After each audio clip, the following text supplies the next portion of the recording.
Okay, right, lovely. Thank you for, I'm sure everybody, I think it's one of those days today, everybody's had a bit of a nightmare day. So I'm going to keep it short and sweet, 20, 25 minutes. We're just going to go through the top tips that were put together from all of the executive national vice presidents at GTC when they were giving their tips on how to host an event. These 10 tips came up time and time again. So we've just compiled them together so you can see them, and I'll just run through them all for you.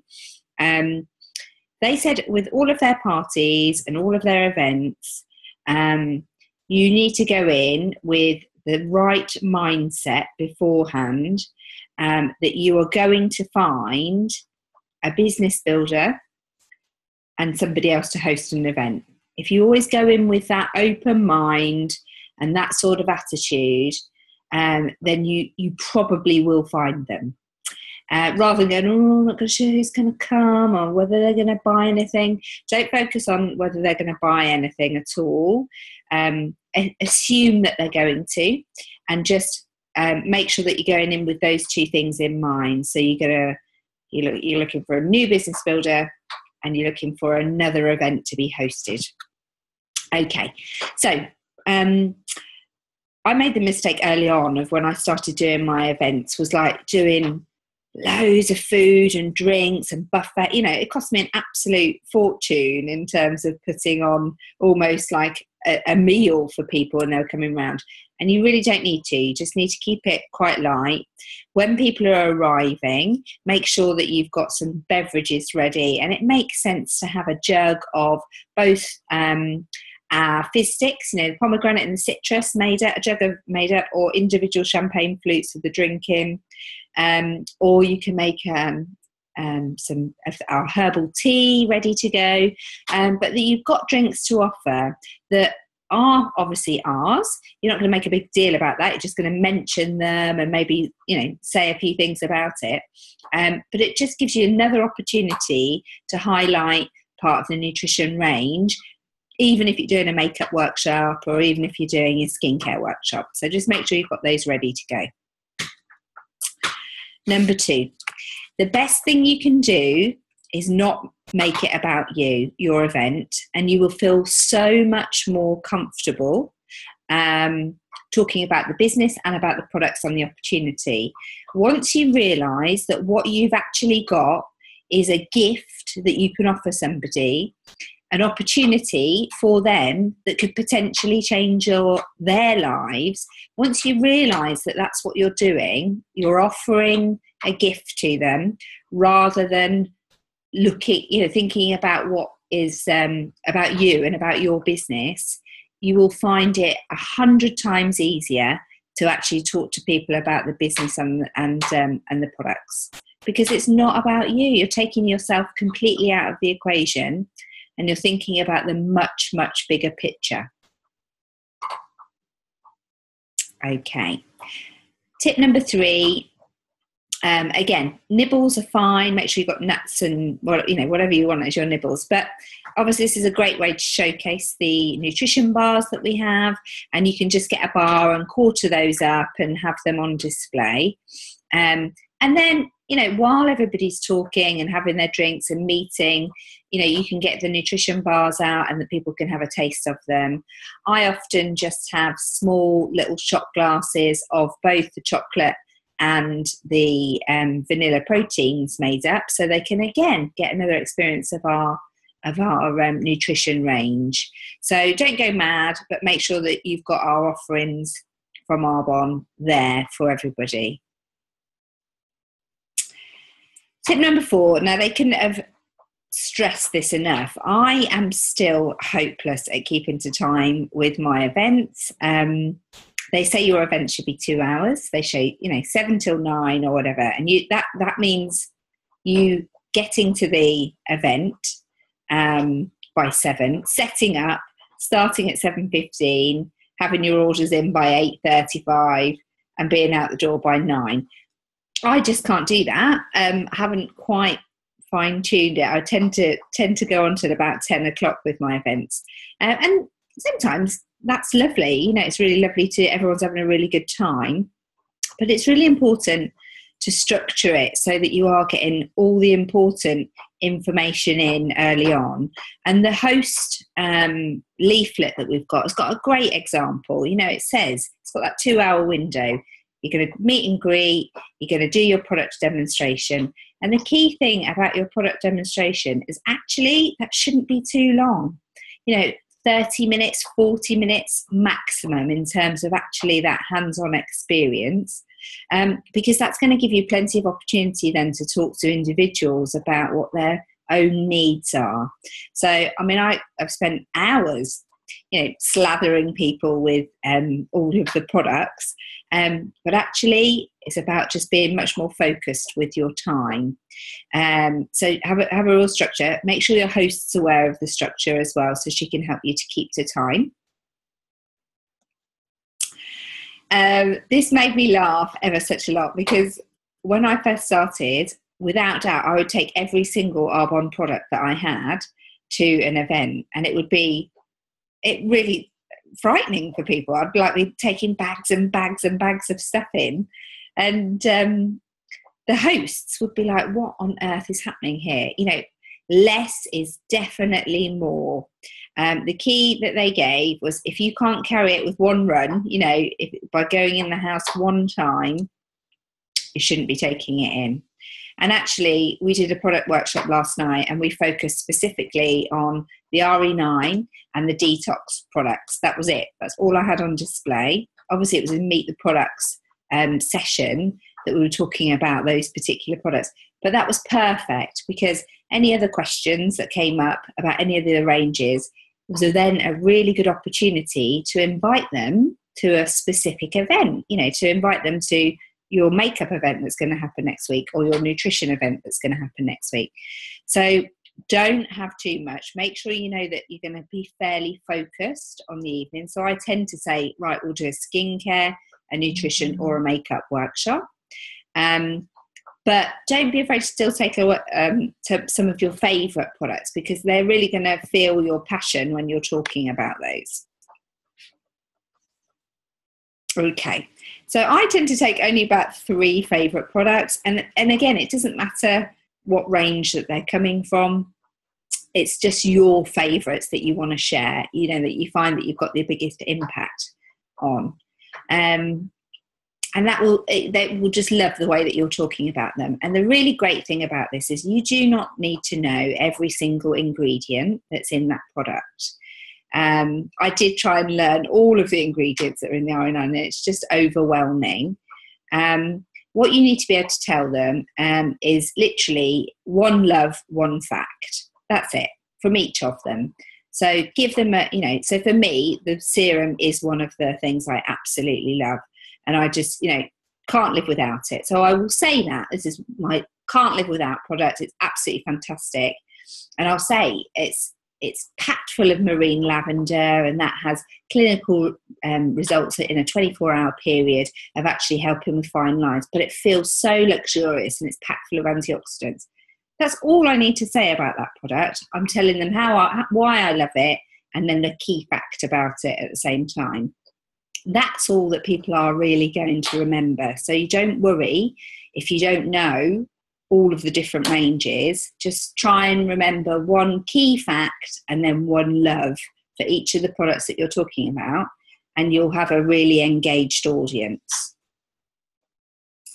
I don't know where tip 7's gone. I was just looking at my slides quickly before I came on. I do know it, so that's good, but it's just disappeared as a slide. So tip 7 is don't be afraid to use a script.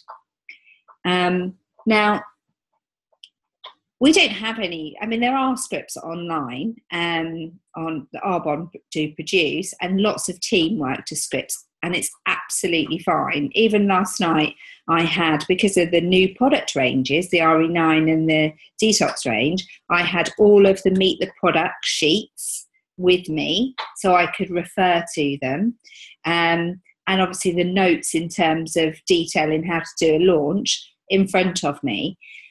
The reason why this is really good was 2 reasons. One, obviously to give consistency, that everybody's got the same approach in their business, which means you've then got a much more duplicatable business. You can show somebody in your team how to do it, and they can use the same model and then duplicate and duplicate and duplicate.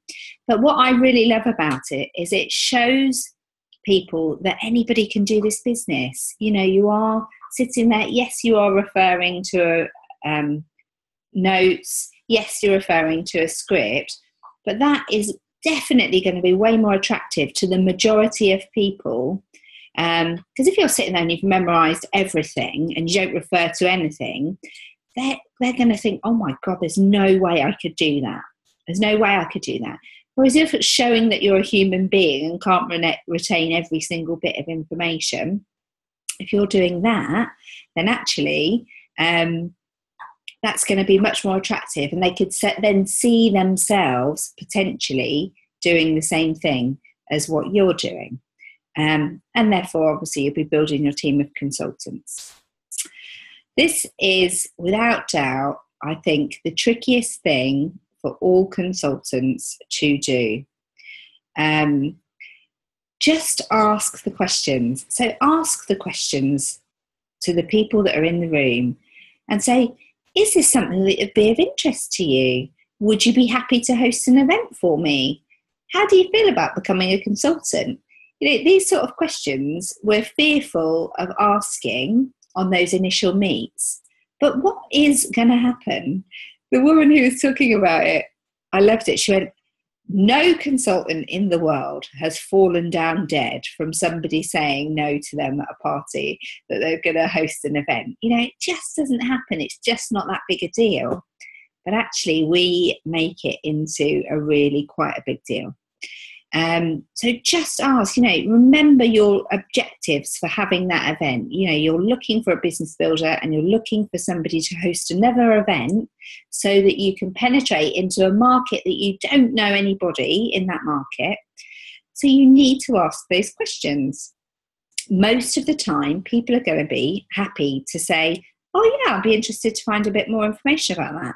They're not just going to shoot you down and say, no, they're definitely not going to be interested in that. And if they are going to do that, then they're not really the sort of people that you want to be hosting an event for you anyway. Okay, so just bear that in mind.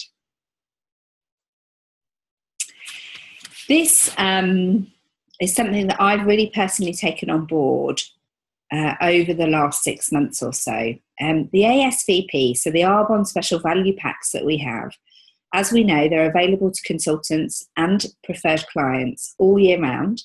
Consultants get them at 50% off and preferred clients get them at 40% off.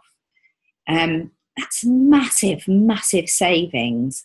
So don't be afraid. I have these now laminated. I have all the ASVPs laminated, and I actually have them out at the beginning of a workshop when we're giving out catalogues and wish lists. So I give out my customer registration form, and on the back of that is their wish list. And I say to them, you know, don't be afraid to jot down all the things that you find of interest tonight. And when you're going through the catalogues, things that you would like. And I say, if you had an unlimited amount of money and you could buy everything, you know, buy the things that you really want, jot them all down. And then we can obviously look at the best way to purchase them for you. And I can update you on future promotions, which might be, you know, which might have some of those products in. So getting them to think about it straight away about buying in bundle and blocks is actually they're going to benefit massively from that. So just have the ASVPs out, mention them at the beginning, but don't go too much into detail until you've done your presentation at the end. And then when you've done your presentation, you're obviously going to be talking to them about the 3 different ways that they can benefit from being an Arbonne, obviously as a host, a preferred client, or as a consultant. And then at that point, I would definitely say, as a preferred client, as I said, the Arbonne Special Value Packs at the beginning, this is the information on them. And actually, if you sign up as a preferred client, you get 40% discount off of the entire set. And even better, if you sign up as a consultant, you get 50% off. So I have them out, they can have a look at them and make the decisions for themselves. Often what you find is people will go, oh, no, I'll just buy some individual pieces. But when they start then buying individual pieces with no discount, they then realise the value of the ASVP. They're absolutely brilliant. They're really, really key. So make sure that you're plugging them, not too crazy, but throughout your presentation that you're referencing them.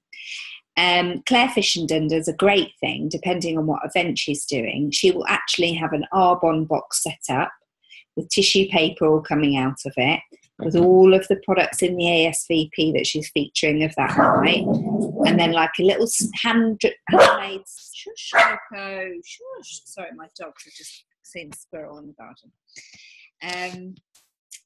A little handwritten sign which just says original price, Coco, which just says the original price, and then obviously the discounted price that you can have with the ASVP. So that's a great tip in terms of showcasing the product. So that's probably all that we need to say about ASVPs. Every single EMVP mentioned the follow-up as being the most critical point of the journey. So all of them said that they contact everybody that was at the party, irrespective of whether they purchased anything, within a week of the event. So if they purchased, they would obviously follow up with them, give them a courtesy call just to make sure that they were getting on really well with their products.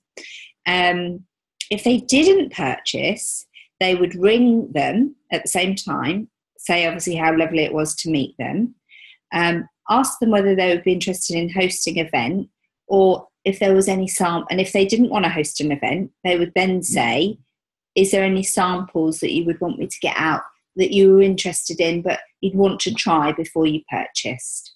So it gives you then an opportunity just to reconnect with those people that you might not have even just got round to at the party, and obviously be able to have almost like a little bit of a one-to-one with each of them. So so when you've done your party, you've got your contact sheets. Make sure that you're following up with each and every single one of them, and what you want to see is about how they get on with the products, whether they'd be interested in hosting an event for you, and obviously benefiting from getting all the freebies and the discount for hosting an event. And if they're not, then actually saying, well, let's just get those samples out for you. I think most of the MVPs that were talking on stage all said that they found their next MVP, obviously an executive national vice president means that they've already promoted a national vice president in their team. So they found all of their MVP at events hosted by other people. So just remember that your host is doing you a favour, and if they're not necessarily interested in doing the business, they have potentially got an MVP in their downline just desperately waiting to meet you. So always see that as that opportunity. And that was it.